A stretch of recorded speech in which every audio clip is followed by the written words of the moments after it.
Lower your...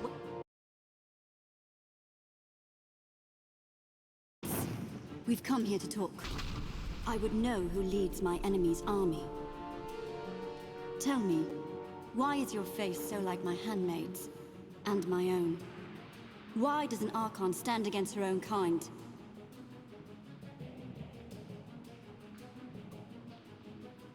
I was raised by the Legion. They are my family, not you. But you are wrong. You are an Archon, just like my handmaids, and my mother before she died. My lady, this woman was one of the Legionnaires in Raven's Rill. My life was spared by her word. Mercy from the Legion? I find that hard to believe, unless it was some kind of ploy.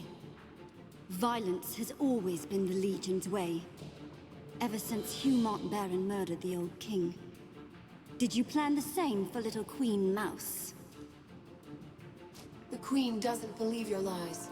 She trusts the Legion. Then she is a stupid, sheltered little girl who lays her neck between the jaws of a lion. She doesn't know the Legion as I do. The old king. The man your Legion sought to murder and displace. He was my father. And your mother? She was an Archon? Yes. One of the last of her kind. Granted shelter and solace by my father, the king.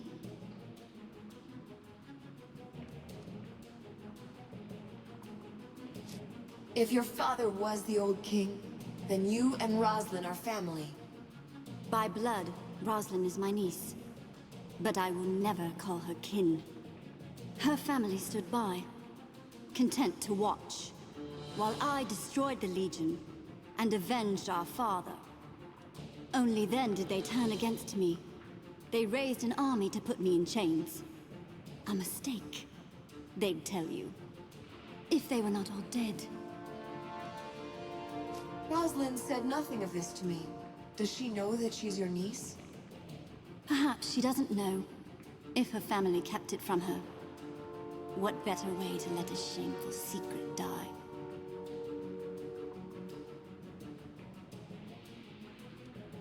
Roslyn had no part in any of this, so why fight her? Because Roslyn is weak. She could never rebuild this nation alone. She'll be forced to rely upon others, like your Legion. And you will have power over her. But that is what you want, is it not? I have no need to make such bargains. I am strong enough to rebuild my father's kingdom on my own. And greater powers, not of this world, have shown their favor of me. I will not fail. We've spoken enough about your father and his kin. Now you know why I lay claim to this kingdom.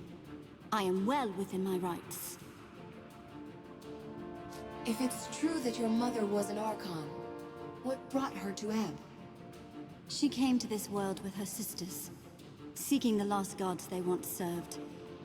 She could not have been much different from you, except that she understood who and what she was. And she had her sisters. She was not alone. What if I take you at your word? Can we negotiate a truce? What if there is some truth to what she says? Wouldn't hurt to ask Devonsey, if we get out of this alive. They need not be killed, my lady. We could offer exile, or... Not to the Legion. No. I have heard the voices of my mother's lost gods. On this day, they will grant me victory over you and the Pretender Queen. This parley is finished. Remain here, and you will be slain. Try to run, and I will hunt you down. We shall not speak again. Do you hear that noise? Ah, didn't Phineas say something about a Warbeast?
Warbeast lay dead, its fall testament to the might of the 10th Legion.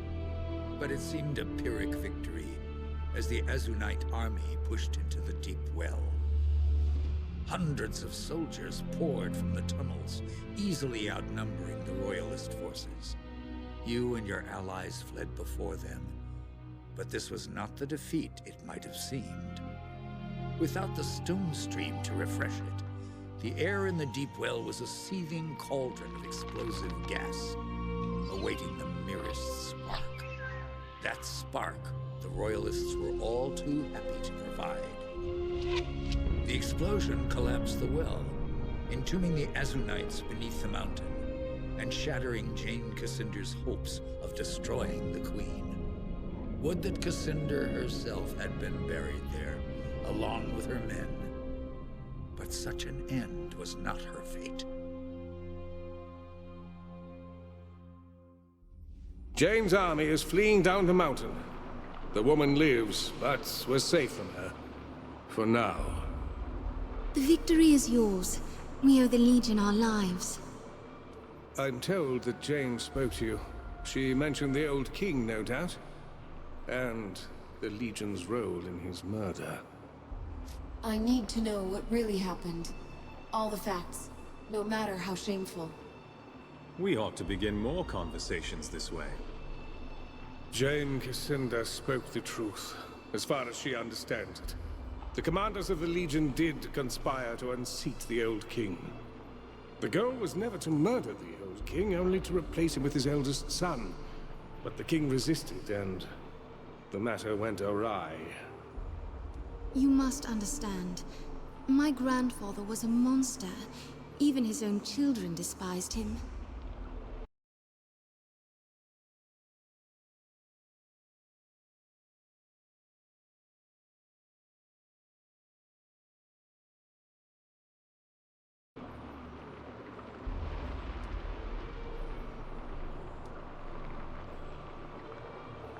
You say the king was a monster. What had he done? I do not pretend to understand the man, but by all accounts, he was prone to paranoia, irrational rages. He grew jealous of the Legion. Before long, he started seizing our chapter houses and estates, threatening to disband the Legion altogether. So Mont Baron struck first. If they didn't mean to harm the king, then why was he slain? I wasn't there when it happened, but I'm told that the king drew a sword. The man wasn't much of a fighter, more a danger to himself than the Legionnaires. Who knows how he ended up with a blade in his gut? All the parties are long dead, and we shall never learn the truth. We have a friend, an old Legion scout called Odo. Would he have known about the plot? No. Mont Baron told the rank and file nothing, so that they wouldn't share in his guilt. Little good it did them. They all died, innocent or not. You were one of the Legion commanders. Weren't you part of the plot? When the plan was put forward by Mont Baron, I spoke against it. We had all made a vow to defend the crown, and it seemed to me that our word should be kept. But all the others disagreed. So I abandoned the Legion. Left the hall, out the door, and never went back. The king was in the wrong, yes. But was treason our only recourse? I thought not.